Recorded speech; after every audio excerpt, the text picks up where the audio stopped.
हम देखते हैं तो एक तो हमारा ये जो आम देखना है रोज़मर्रा का ये है कि नदी को देख रहे हैं। नदी था ना या पेड़?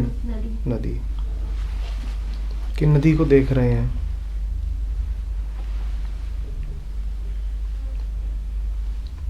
ये हमारा बड़ा खंडित देखना, आधा अधूरा देखना है, अनमने होकर के देखना है।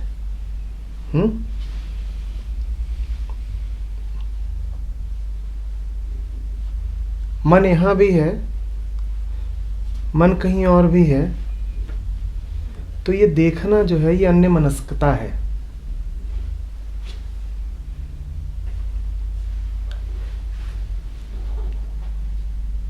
और ऐसा नहीं कि ये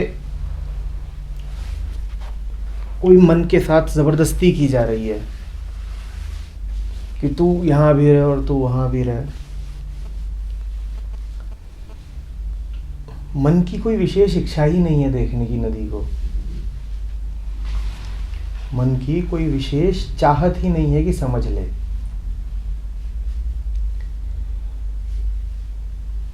ये हमारा रोजमर्रा का देखना है, चाहे नदी हो, चाहे पेड़ हो, चाहे व्यक्ति हो, चाहे जो भी हो, जिसको भी हम देख रहे हैं ऐसे ही देख रहे हैं, अनमने होके, खंडित मन से।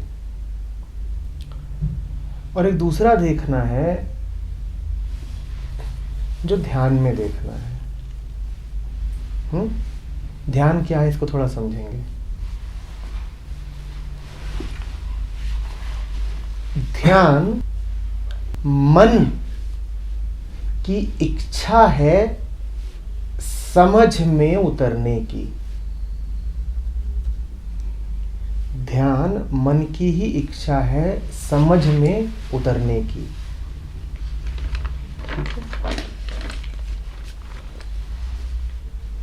विचारों का गहरा प्रभाव है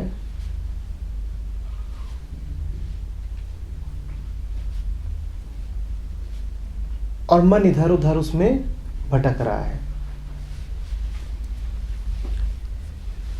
ये प्रभाव ही है वो मूवमेंट, इसी प्रभाव से निकलता है वो प्रवाह, मूवमेंट। वही खंडित होना है मन का।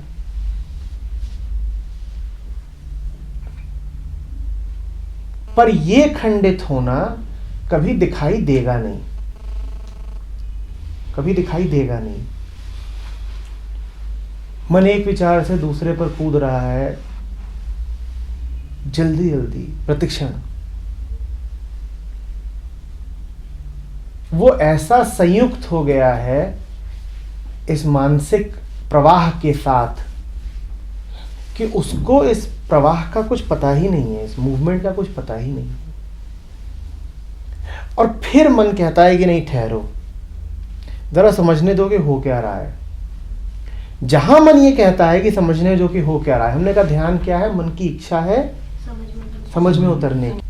मन जहां कहता है कि जरा देखूं तो हो क्या रहा है वास्तव में, तो उसको सबसे पहले ये दिखाई देता है कि एक प्रवाह है।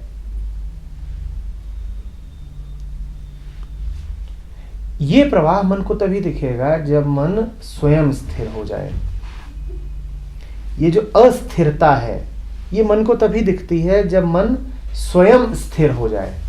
जब तक मन अस्थिर के साथ अस्थिर है तब तक कोई प्रवाह नहीं है।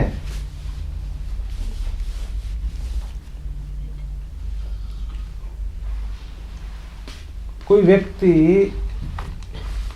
20 किलोमीटर घंटा की रफ्तार से भाग रहा है और उसके बगल में आप भी उतनी ही रफ्तार से भाग रहे हैं, तो कहीं कोई रफ्तार नहीं है, कहीं कोई गति नहीं है। उसकी गति तभी दिखती है जब आपकी गति शून्य हो जाए। तो समझ में जहां मन उतरता है और शांत हो जाता है तो उसे वो सब दिखने लग जाता है जो प्रवाहमान है। वो सबको जो गतिशील है वो मन को स्पष्ट दिखने लग जाता है। और जो गतिशील है, गतिशील रहना उसकी प्रकृति है, उसको गतिशील रहने ही दिया जाए, कोई दिक्कत नहीं है उसमें। मन की गतिशीलता थम जाती है। तो खंडित मन है और ध्यान है और समझ है। खंडित मन है, विचारों से घिरा हुआ, विचारों के प्रभाव में बहता हुआ विचारों के साथ, और फिर मन की अपनी ही इच्छा है, मन का अपना ही संकल्प है, क्या कि जानूंगा, समझूंगा। मन का अपना ही संकल्प है, बड़ा दैवीय संकल्प है, आसानी से ये संकल्प उतरता नहीं। एक प्रकार की अनुकंपा है ये, ग्रेस, कि मन ये संकल्प करे तो कि मुझे जानना है। यही संकल्प ध्यान है, यही संकल्प ध्यान है। और भूलिएगा नहीं, ध्यान की शुरुआत तो संकल्पबद्धता के साथ है, परंतु उसका अंत समझ के खुले आकाश में है। वहां पर वो किसी से भी बद्ध नहीं है।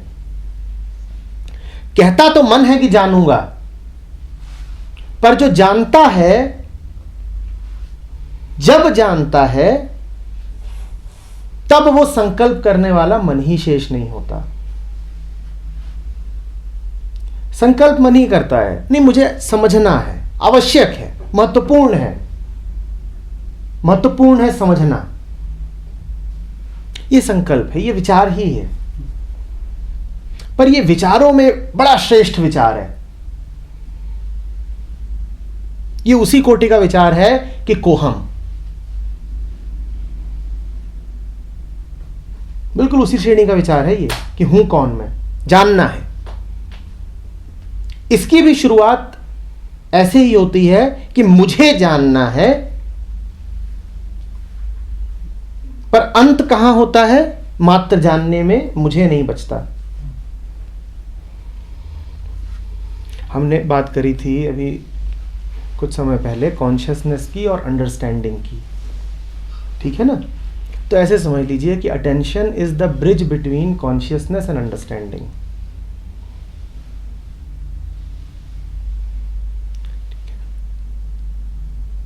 ध्यान विचार व समझ के बीच का सेतु है। तो शुरुआत उसकी कहां से होती है? विचारों से ही होती है, पर वो मन को ले जाता है विचारों के पार।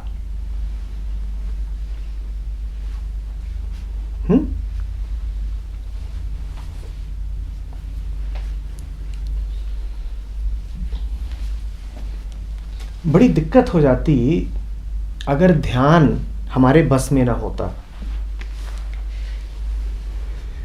ये बड़ी कृपा की बात है कि ध्यान की शुरुआत पूरे तरीके से हमारे बस में है। वो कहां ले जाएगा हमें, वो हमारे बस में नहीं है। हम उसको कुछ नहीं जानते, हम नहीं जानते अर्थात विचार रूप में नहीं जानते। पर ध्यान लगे, ये बात हमारे बस में है। मन को ऐसी स्थितियां देना, मन में ये संकल्प जागृत करना कि मैं जानूं, मैं समझूं, ये हमारे ही बस में है। यहां पर आना, आने से पहले पढ़कर आना, आ करके शांत होकर बैठ जाना, सही समय पर आना, ये समय के लक्षण, ये समझ के लक्षण नहीं है, पर ये संकल्प के लक्षण जरूर है।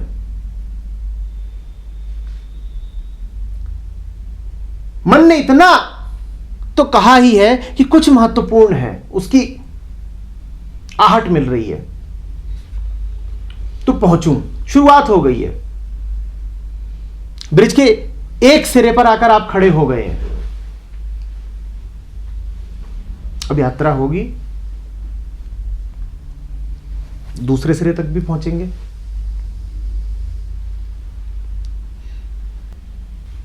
तो जैसे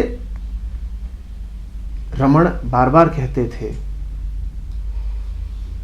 कि पूछो कि ये सब किसके साथ हो रहा है, पूछो कि चिंता किसको उठ रही है, पूछो कि विचार कौन कर रहा है, पूछो कि पति कौन है, पिता कौन है, पूछो कि ये जो बार बार मैं करता रहता है ये कौन है।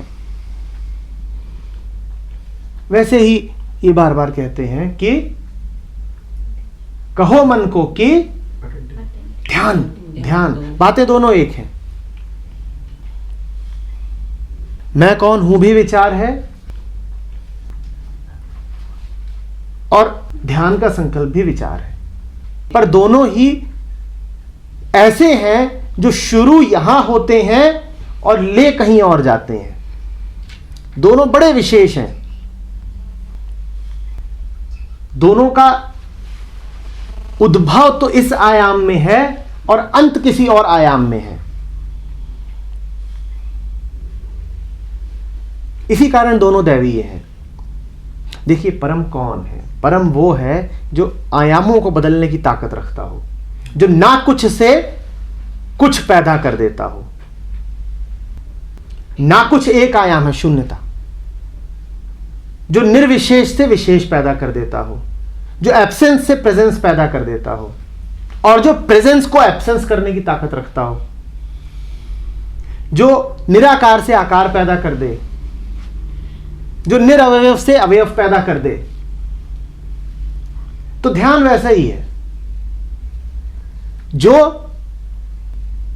शुरुआत तो विचार से करे पर ले जाए निर्विचार में। आयाम ही बदल गया।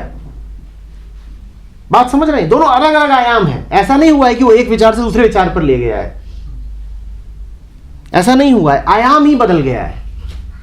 वो किसी दूसरी दुनिया में ही ले गया आपको, जिसको आप दुनिया कह भी नहीं सकते। तो इसीलिए ये जो विचार है, जो संकल्प है, ये बड़ा दैवीय संकल्प है।